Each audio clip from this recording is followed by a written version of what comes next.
પાટણ જિલ્લામાં ગુજરાત રાજ્ય સરકાર અને આરોગ્ય વિભાગ એક ચકાસણી એક સારવાર અને એક પરિવારની દુનિયા બદલાઈ ગઈ. શાળા આરોગ્ય ચકાસણી કાર્યક્રમે પાટણના પરિવારને આપ્યું નવજીવન. આરબીએસકેનું જીવનદાન, પાટણના દીકરાનું કિડની ટ્રાન્સપ્લાન્ટ સંપૂર્ણ નિઃશુલ્ક.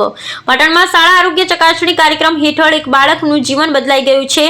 ગંભીર કિડનીની બીમારીથી પીડાતા એક વિદ્યાર્થીને આરબીએસકે યોજના અંતર્ગત સરકારે માત્ર મોંઘી સારવાર જ નહીં પરંતુ નવજીવન આપ્યું છે. Bureau report Ramjibhai Raygur.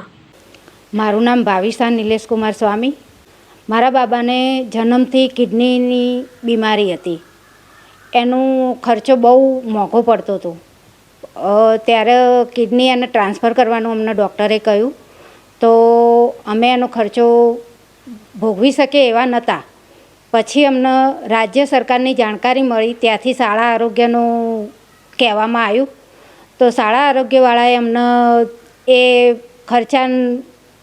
ખર્ચો નહીં થાય એ રીતે અમને બધી સલાહ આપી. પછી અમે એ રીતે શાળા આરોગ્યનું બધું ચાલુ કરાયું, તો અમારો બધો ખર્ચો એના પાછળ ફ્રીમાં થઈ ગયું. એટલે બહુ સારું છે કે આ શાળા આરોગ્યવાળાએ અમને આટલી મદદ કરી. નહીંતર અમારો 50થી 60 લાખનો ખર્ચો હતો, જે અમે ભોગવી શકીએ એવા નહોતા. પણ સરકારે સારો સાથ આપ્યો. તો મારા છોકરાને બધું ફ્રી થઈ ગયું.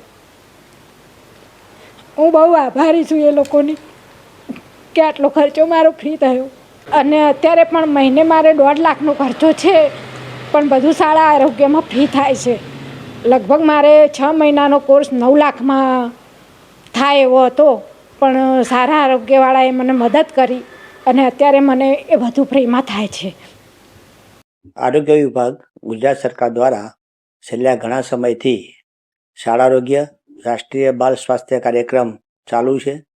જે કાર્યક્રમ અંતર્ગત અમારી dedicated RBSK team medical paramedical staff દ્વારા વર્ષમાં 2 વખત આંગણવાડી અને શાળાના 0 થી 18 વર્ષના તમામ બાળકો શાળાએ જતા હોય ન જતા હોય તમામની તપાસ કરી સારવાર આપવામાં આવે છે.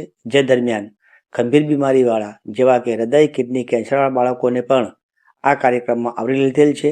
અને જે અન્વયે પાટણ સિટીના એક 18 વર્ષના બાળકને પણ છેલ્લા 10 વર્ષથી કિડની સંબંધિત જે બીમારી હતી તેને પણ 2 વર્ષ પહેલાં એને આઈકેડીઆરસી સિવિલ હોસ્પિટલ અમદાવાદ ખાતે કિડની ટ્રાન્સપ્લાન્ટેશનનું ઓપરેશન પણ અમારી આરબીએસકે ટીમ દ્વારા સાથે રહીને બિલકુલ વિના મૂલ્યે કરવામાં આવેલ છે. આ બાળકને અત્યારે પણ અમારી આરબીએસકે ટીમ દ્વારા એના ગૃહ મુલાકાત લઈ જે ફોલોઅપ કરવાનું હોય, બીજી સલાહ સૂચન માર્ગદર્શન આપવાનું હોય તે પણ કાર્યવાહી ચાલુ છે. આ બાળકને જો પ્રાઇવેટમાં ઓપરેશન કરવામાં આવે તો અંદાજિત 40 થી 50 લાખનો ખર્ચ થાય, જે સરકાર દ્વારા આ આરબીએસકે જે પ્રોગ્રામ ચાલે છે એ અંતર્ગત બિલકુલ વિનામૂલ્યે કરવામાં આવેલ છે. સાથે સાથે જે ફોલોઅપ દરમિયાન જેને 6 મહિના માટે જે ઇન્જેક્શન લેવાના છે એનો પણ અંદાજિત 8 થી 10 લાખ રૂપિયા થનાર છે, એ પણ વિનામૂલ્યે સરકારની યોજના હેઠળ આપવામાં આવે છે. આમ અમારી આરબીએસકે ટીમ દ્વારા આ એક 18 વર્ષના પાટણ સિટીના બાળકોને એક ગંભીર બીમારીમાંથી બચાવી લેવામાં આવેલું છે અને એક ભારે ખર્ચામાંથી એના કુટુંબને પણ બચાવવામાં આવેલ છે. આમ આ યોજના માટે હું દરેકને જે લોકોને વિનંતી કરું છું કે આવા બાળકોને જે ગુજરાત સરકારની સ્કીમ ચાલે છે તેમાં મહત્તમ લાભ લે તે માટે વિનંતી કરું છું. આમ આવી ગુજરાત સરકારની આવી સ્કીમો કુટુંબ માટે અને બાળકો માટે એક નવજીવન આપનાર અને આશીર્વાદરૂપ નીવડી છે.